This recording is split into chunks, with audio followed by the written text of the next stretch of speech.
Message de Monseigneur Philippe Christori en ce vendredi 24 juin 2022. Allez dans toutes les nations, enseignez et faites des disciples. Dans quelques jours, précisément le lundi 27 juin, une action de grâce montera en mon âme au souvenir de Monseigneur Jean-Marie Lustiger, qui m'ordonnait prêtre ainsi que 18 autres hommes sous les voûtes de Notre-Dame de Paris. 30 ans. C'est bien, mais c'est encore modeste comparativement aux 75 années de sacerdoce du père Raphaël Malqui, âgé de 99 ans, ou encore aux 70 ans de sacerdoce du père Jean-Baptiste Le Sage. Mais tout de même, 30 années, cela compte. En 1992, j'avais alors 34 ans. Un diplôme d'ingénieur en poche et 3 expériences professionnelles derrière moi. Officier mécanicien sur l'aviso escorteur Balny, basé à Papeete. Une année de travaux publics à creuser l'immense canal de Jonglei au sud du Soudan. Et un poste d'ingénieur de vente dans une entreprise high-tech américaine de connectique électrique. Ma jeunesse m'avait donné maintes occasions de voyage, plutôt touristiques. J'en ferai d'autres plus tard au nom de Jésus dans le cadre du ministère. Mais voici qu'avec le séminaire de Rome et l'ordination sacerdotale, j'entrais dans le voyage intérieur, celui de la rencontre de Dieu et de la rencontre de soi. S'ouvrait le chemin d'une aventure jusqu'alors si peu entrevue en réalité, celle de l'écoute des hommes et des femmes de tout milieu, célèbres ou inconnus, riches ou pauvres, croyants ou athées. C'est ainsi que je découvrais que la vraie richesse est l'homme et sa capacité de relation. Nous sommes meilleurs ensemble, dis-je souvent. Ensemble, on va plus loin. On est plus riche et plus créatif. Ensemble, on peut se réjouir et rire, partager et se corriger, grandir et faire croître les dons que Dieu nous a confiés. Ma joie a toujours été de vivre la mission en équipe et d'y voir se révéler les talents, surtout ceux qui étaient enfouis ou ignorés. Cette action de grâce profonde, j'aurai le bonheur de la partager à Chartres lors de la messe du mercredi 29 juin à 18h15, avec ceux et celles qui voudront prier à mes côtés le Seigneur Jésus-Christ, source de tout bien et de la vie qu'il m'a offerte, au service de son Église et de vous, les fidèles. C'est une vie que je ne regrette pas du tout. Elle porte un sens profond, celui de l'humanité telle que Dieu l'a façonnée, fraternelle et solidaire, qui nous relie et nous réjouit en sa divine présence. Le lundi 27 juin, je partagerai cette action de grâce en allant à Ars, auprès du saint curé Jean-Marie Vianney, pour de brèves retrouvailles avec mes frères prêtres ordonnés ensemble ce jour-là. Nous ne manquerons pas de prier pour que des jeunes hommes entendent l'appel que leur adresse le Seigneur pour marcher à sa suite dans la voie du sacerdoce en notre diocèse de Chartres ou ailleurs. Simultanément, l'action de grâce rejoint notre frère diacre Clément Pierson en études au séminaire français de Rome où il prépare une licence canonique en patrologie, c'est-à-dire l'étude des pères de l'Église, les saints, souvent évêques, des 10 premiers siècles de la chrétienté. L'ampleur du sujet est immense. Il demeure passionnant de comprendre comment ils se sont mis à l'écoute du Saint-Esprit dans des contextes si divers, au sein de l'Empire romain et durant le Haut Moyen-Âge, pour exprimer notre foi au peuple qu'il gouvernait.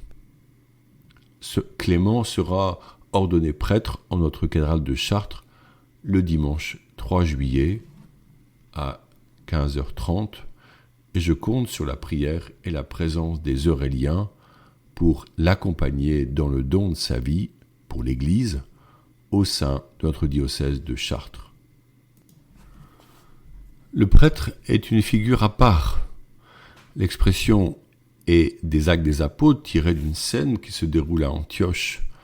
Voici ce que rapporte le texte, je le cite.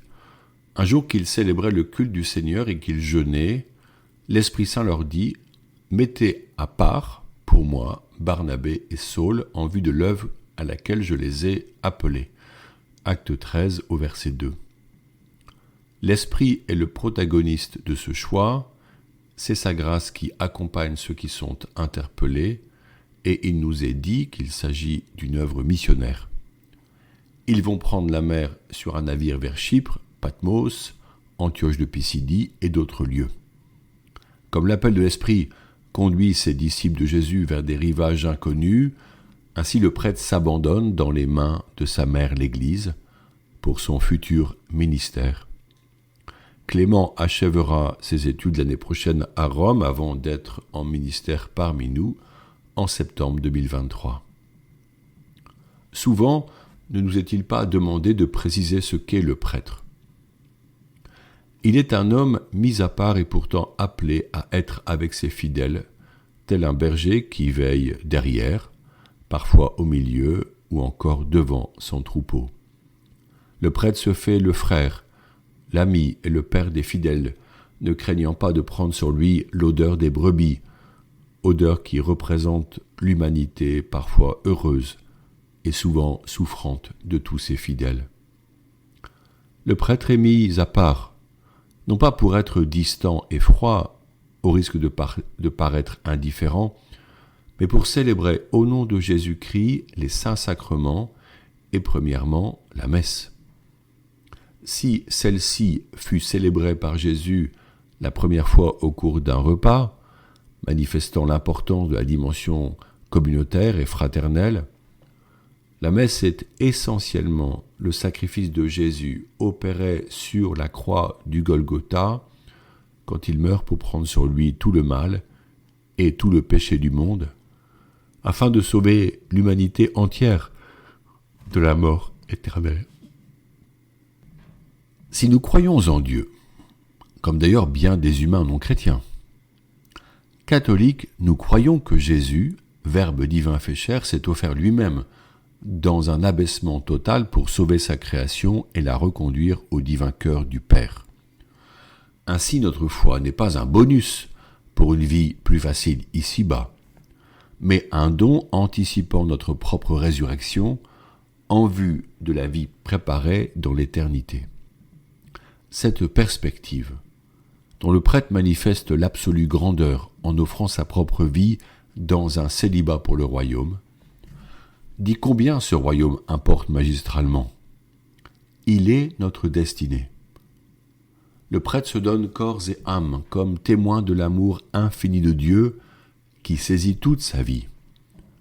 On comprend alors l'importance de la vie spirituelle, prioritaire face aux sollicitations matérielles. Avant d'être ordonné prêtre, l'homme est devenu d'abord diacre, configuré au Christ serviteur. Jésus n'avait pas hésité, lors de la scène que saint Jean rapporte dans son évangile, à abandonner tout rang de dignitaire pour s'abaisser à faire la tâche du serviteur en lavant les pieds des disciples. Il leur dit alors de se souvenir de ce geste et de le faire aux hommes et femmes qu'il servirait.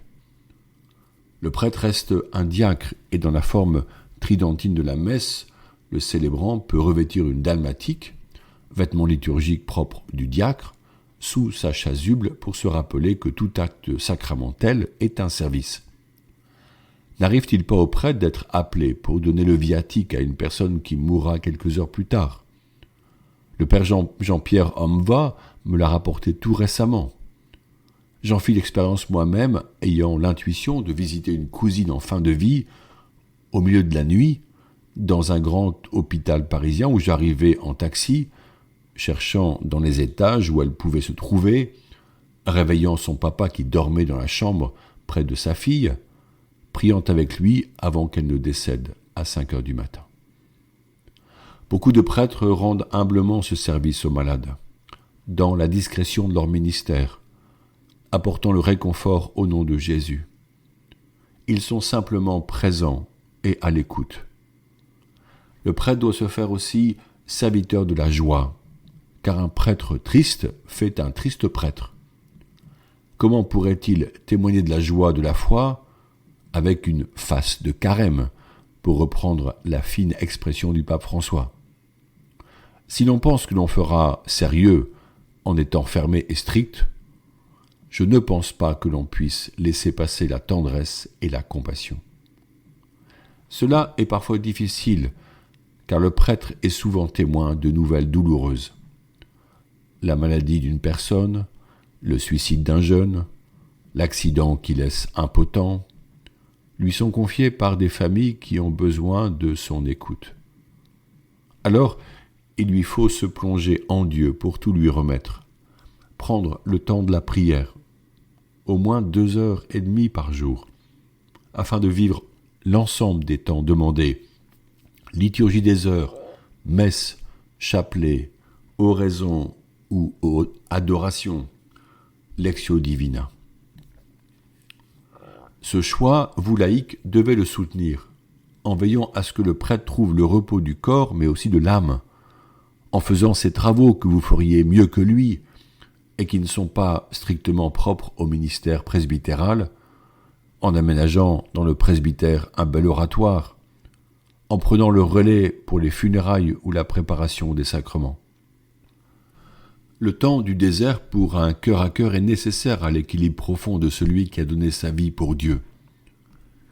Et lorsque vous ressentirez que le prêtre de votre paroisse fatigue sous la charge morale et psychologique du ministère, priez à plusieurs et allez le voir pour discerner comment l'aider. S'il refuse de l'aide, soyez délicat, mais insistez en lui proposant un vrai plan repos dans le Christ. Nombre de vocations se sont perdues dans les sables, faute d'avoir été accompagnées assez tôt par la bienveillance et le soutien audacieux de laïcs. Je ne pourrai jamais assez remercier ces frères et sœurs qui procèdent ainsi, comme d'ailleurs les parents des prêtres qui sont eux aussi, par leur prière et leur écoute, des repères aimants de leurs fils prêtres. J'en atteste pour moi-même. Sur ce sujet, pour conclure ou presque, je ne peux que vous encourager à lire le nouveau livre écrit par un ami, le père François Potet, au titre heureux, La grave allégresse, être prêtre aujourd'hui. C'est un beau livre sous forme de lettres destinées à un de ses amis. Je pense qu'il fera du bien aux prêtres, qu'il donnera aux fidèles une belle compréhension de ce qu'est un prêtre et de sa mission. C'est un révélateur de la joie du sacerdoce. Mettons-nous souvent en prière pour demander à Dieu, notre Père, des vocations de fils prêtres. Je vous propose de reprendre la belle prière thérésienne à Notre-Dame du sacerdoce.